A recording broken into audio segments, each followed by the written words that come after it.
In 1928, a woman named Catherine Donahue, one of the Radium Girls, had to have her jaw removed due to radium poisoning. And even that wasn't enough to save her, as she eventually died from the horrific effects of industrial poisoning. Her case was just one of many, as hundreds of women were poisoned and killed by their employers in a horrific case of corporate greed and neglect. The United States Radium Corporation, a company that produced glow-in-the-dark watches, had been hiring women to paint the watch faces with radium-laced paint.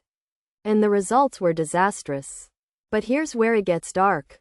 The company knew about the dangers of radium poisoning, yet they did nothing to protect their employees. The Radium Girls, as they came to be known, were mostly young women who worked at the United States Radium Corporation's factory in Orange, New Jersey. Starting from around 1917, they were paid a decent wage, around 20 cents per watch, and were told that the radium was harmless, even that it was good for them. The women would often moisten their brushes with their tongues to get a finer point, thereby ingesting small amounts of radium every day. Nobody talks about this part, but the company would also encourage the women to take some of the radium home with them to practice their painting skills, further increasing their exposure to the deadly substance. As the years went by, the women began to fall ill, suffering from anemia, bone cancer, and necrosis of the jaw, a condition that would eventually become known as radium jaw. And this is where everything fell apart, as the women started to realize that their employer was responsible for their suffering. But here's the thing, the company had been warned about the dangers of radium. In 1906, the American Medical Association had published a report about the risks of radium exposure.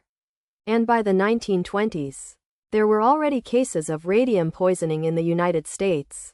Yet, the United States Radium Corporation chose to ignore these warnings. And instead, they focused on covering up the scandal. They would often bribe doctors to misdiagnose the women's conditions. And they even went as far as to claim that the women's illnesses were caused by syphilis, a sexually transmitted disease. The company's actions were a clear example of corporate greed, as they were more concerned about their profits than the well-being of their employees. It's a dark history that is still shocking to this day, and it's a true crime story that will leave you speechless. As the Radium Girls' health continued to deteriorate, they started to fight back. In 1928, 5 former employees of the United States Radium Corporation, including Catherine Donahue, sued the company for damages. The case, known as Donahue vs. United States Radium Corporation, was a landmark case in the history of workers' rights.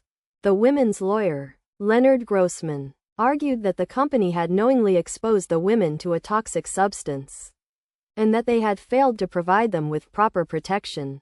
But here's where it gets even darker. The company's lawyers argued that the women were responsible for their own illnesses, and that they had been told about the risks of radium exposure. The case was a classic example of corporate greed versus workers' rights, and it would set a precedent for future cases of industrial poisoning.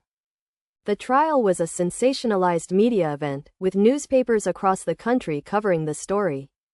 The Radium Girls case was seen as a symbol of the struggles of working-class women, and it sparked a national debate about workers' rights and corporate responsibility. Nobody talks about this part, but the case also had a significant impact on the development of occupational safety regulations. In 1938, the United States Congress passed the Fair Labor Standards Act, which included provisions for workers' safety and health. The Radium Girls case was a major factor in the passage of this act, and it paved the way for future regulations on industrial poisoning.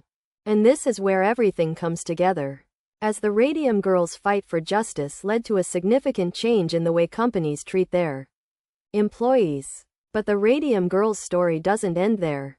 In the years following the trial, many of the women continued to suffer from the effects of radium poisoning. Some died, while others were left with permanent disabilities. The company, on the other hand, continued to deny any wrongdoing, and they even went as far as to claim that the women's illnesses were caused by other factors, such as poor hygiene. It's a shocking example of corporate greed, And it's a reminder that the true crime of the Radium Girls case is not just the poisoning of the women, but the cover-up that followed. The case is a dark history that is still relevant today. And it's a reminder of the importance of workers' rights and corporate responsibility. As the years went by, the Radium Girls case became a symbol of the struggles of working-class women. And it sparked a national debate about corporate responsibility. The case led to significant changes in the way companies treat their employees. And it paved the way for future regulations on industrial poisoning. The Radium Girls story is a true crime story that will leave you speechless.